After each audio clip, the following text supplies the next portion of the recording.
Transfer window done. Unbeaten in 3 Premier League games, including a victory. Done. Now it's time for Burnley. Let's go.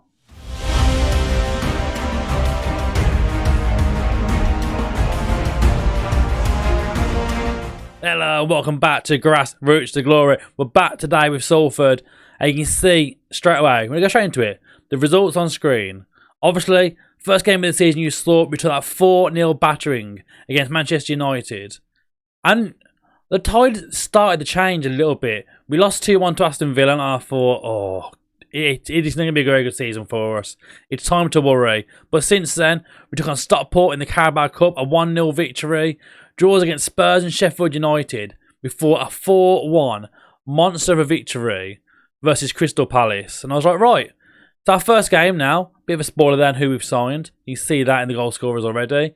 But yeah, we got our first victory. And in games, to be fair, most of the games, we've done pretty good. We've dominated most of the game. We have looked very, very well. And most recently then, in the Carabao Cup, we narrowly lost out to Manchester City. Man City had a pretty good team out as well. It's the likes of Foden, Sterling, Torres, Youssef Demir, Diaz, Laporta. It's a very good team from City. We held them all the way. And you see their new signing, Ricky J. Jones. We'll get onto that in a moment. Scored 2, 2-2 draw, and only lost out on penalties. It's a big loss. But let's go and have a look at what we've been doing in the transfer window. So we mentioned last time out the transfer window was going to be slamming shut soon, and we have since done some business. But before we get into that business though, if you're enjoying the series so far and you haven't already, get down below and hit that subscribe button. Give the video a thumbs up and leave a comment down below. What has been your best deadline day transfer so far within FM22? We're going to get into some of mine now. So, first off, we've mentioned him already. Ricky J. Jones has came on loan from Wolverhampton for the season. They weren't using him. He's a backup there, and I thought he's good enough to come up front for us. We need something a bit better. Enis just hasn't hit the floor running this season for us. He's struggling in the Premier League. He's very much a League One / Championship striker. So, Ricky J. Jones on loan from Wolves for the rest of the season. Welcome in. Next on the list, we went for another midfielder.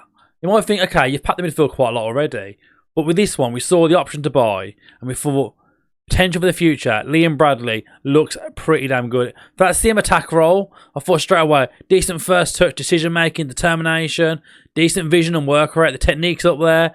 There's a few bits I want to work on, but finishing of 11 as well. For a 19-year-old midfielder, not bad. And some really good physicals. Mentals are pretty good as well. So, on loan for the season, Liam Bradley comes in from Derby. Championship side Derby. Loan out for the season. Welcome, Liam Bradley. So the next 3 now all came on deadline day. We went to Rennes and we saw this guy and I thought, there's a lot of potential here. Already at 2.5-star rated, 20 years of age. Okay, the personality of Fickle kind of put me off at first, but I thought, there's enough here. I needed something better on that left-hand side. McCandy's good, but it gives a bit more versatility now. I can put him on the right as well, which we have been doing. It's worked pretty well so far. Welcome in, Khaled Defarlu. Crossing of 13, dribbling 12, acceleration 16, even, agility of 15, pace 15, stamina of 12, good work rate of 13, technique 11. The passing of 10, okay, I can be worked on, but at 20 years of age, he's doing capped at under 23 level for France, and he looks pretty good. I'm hoping this guy can add that little bit to us now, cutting in from the left-hand side onto his right foot, and hopefully get them goals to get us over the line. So far, he hasn't. So far, he hasn't really done much. I'll put it that way, but early day for Khaled. Welcome, Defarlu. So I mentioned we took 2 more players in, as well as what we've just seen on deadline day. First off, Tong Ming comes on loan from Inter Milan for the season. I wanted another striker to challenge up there. He hasn't been good enough. He doesn't like to be good enough for the league.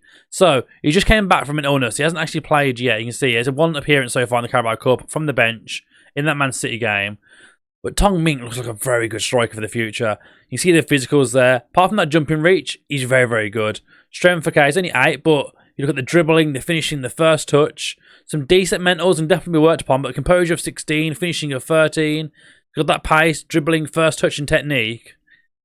This guy could be our number 1 going forward. Him and Ricky J up front could be an absolute force.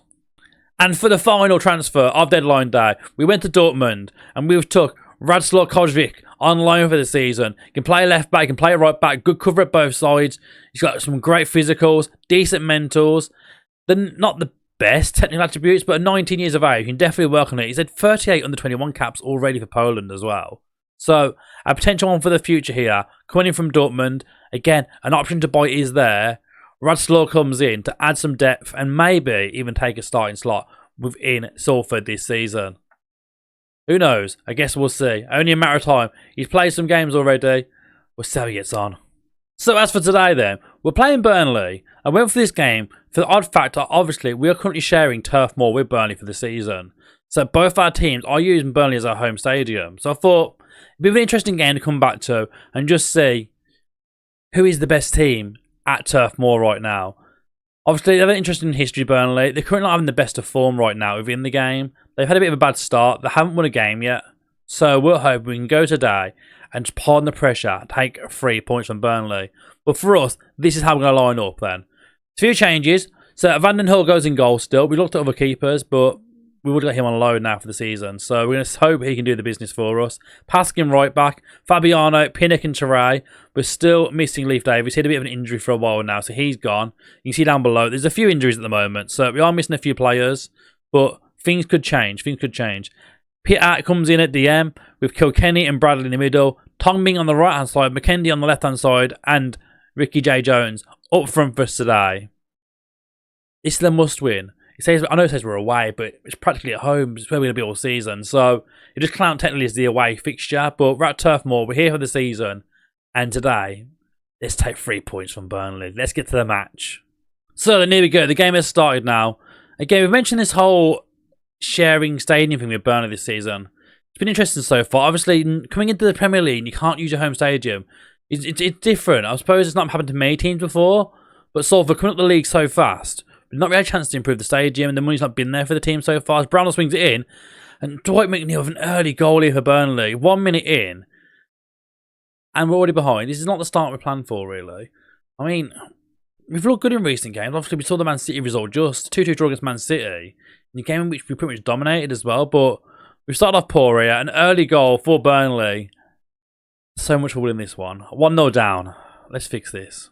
We came straight back from a kickoff here, so normally kickoff highlights means something decent's going to happen. To imagine it's Tong Ming, wants Kilkenny, Jones, Peter, huge ball from me. It's found McKendy on the left-hand side. You can cut back, Teray, trying to find McKendy again. Kilkenny's on the edge of the box, so he's put it narrowly over. What a chance for Kilkenny to get his first goal at the club. He's got to be hitting the target from them. He's got to hit the target. But again, you can see the league though. I mean, in terms of actual league standings right now, we aren't doing too badly. Like, we haven't been near the bottom yet. After the first 2 games, we've kind of got a few points on the board now. We got our first victory. McKendy loses that. Jones, McKendy, he's put it in. Is it going to count though? He looked onside to me. It's a very tight one. He has been awarded. McKendy gets the goal. He's first of the season for Fred McKendy. Back on that left-hand side today. Obviously, we mentioned the injuries around the team. He's very close, but he's definitely onside there. The number 4 here keeps him onside. McKendy puts it home. We're back in it. Pavon now. Free kick for Burnley. Big swinger.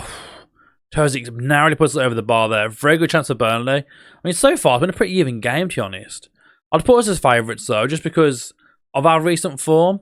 But I mean, looking at the players, though, again, every team in this league has such better players than us. The fact that we can get any points against anyone's been massive. Here's Bradley. He's through on goal. He's at the bar. What a chance for Bradley to get his first goal for Salford there.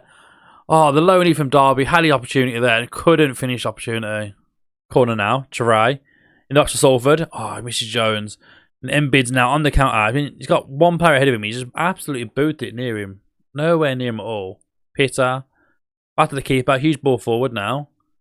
Sadly, a lost possession though for Salford. And again, it's all Burnley on the attack again. It's Pavons from his right hand side. And Teray. Oh my god, that's dangerous play there. Cleared out. And now the counter's on. Bradley over the top. Jones is through. While I'm the keeper. What can you do from here? Plays it back. Finds McKendy. There's options. Bradley. Look for those runners. Peter, Teray. Some great play from Salford here. As McKendy's through on goal again. And he's got his second of the game. Fred McKendy. Since switching him to that inside forward role, he's been so crucial.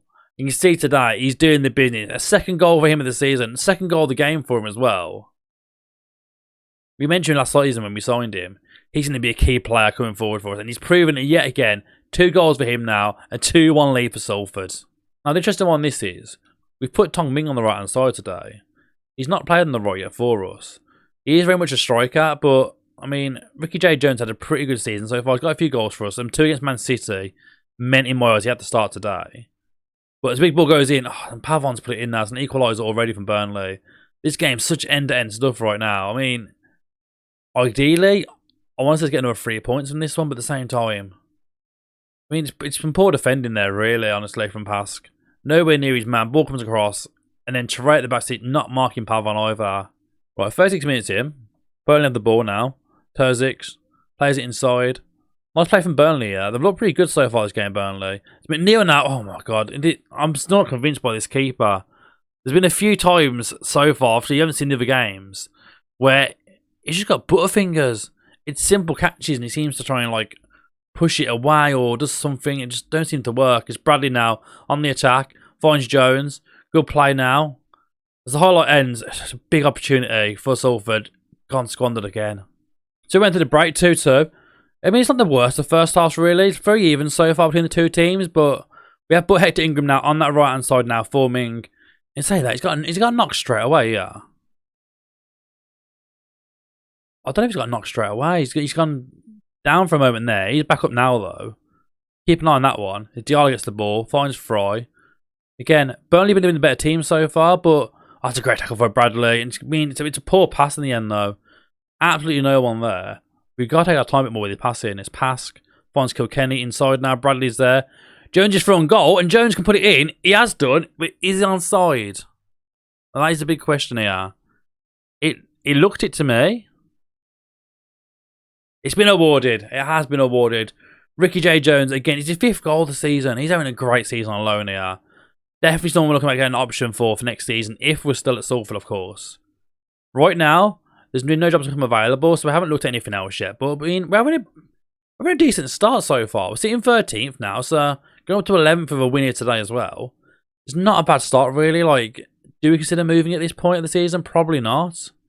But come December time, if things aren't going right, maybe we do then. Who knows? Diallo now. Oh my god, Abdou Diallo.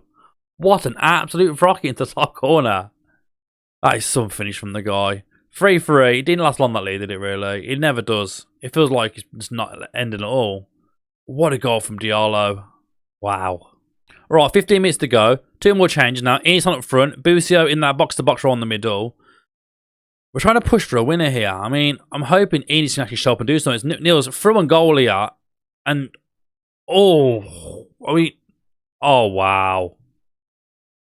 Has that really just happened? Really? I don't know who's the most questionable part here, the defence or the keeper again. I mean, Neil puts it across goal. It's poor attempt of a save, and then I don't know why they're passing it around like this here. Really, what are they doing? What is Trey thinking? An absolute shocker, and we could have blown a winning position a minute ago to now being 4-3 and losing this game. With the clock just ticking down here, it's going to be a defeat to Burnley. I mean, that's out on the road, but we're sharing the stadium. It is a defeat. So, back-to-back episodes, we end up losing games here. I mean, exceeding 4 goals again as well. It's poor from the lads. I mean, McKendy had a great game at 7.9. Bradley in the middle at 7.3, but the rest of the team, again, suffering as we failed to win. Only 1 win so far, going to the end of September. Worrying times at Salford. Definitely worrying at times. So again on the road, Salford failed to pick up points, but there's good signs to see in the team, but there's still a lot of concerns going forward. My main concern is defensively. The keeper hasn't looked great again today, and he hasn't so far this season. Fingers crossed, Josh will be back from injury very, very soon, so he'll be back in goal because I'm losing all trust in this keeper already. We spent big on him. So I guess we'll see going forward what happens with him. But for now, thanks so much for watching. If you enjoyed the episode, of course, like the video, subscribe to the channel if you haven't already, and leave a comment down below on your transfer deadline best buy, as we mentioned prior in the episode. Thanks as always for watching. We'll see you next time.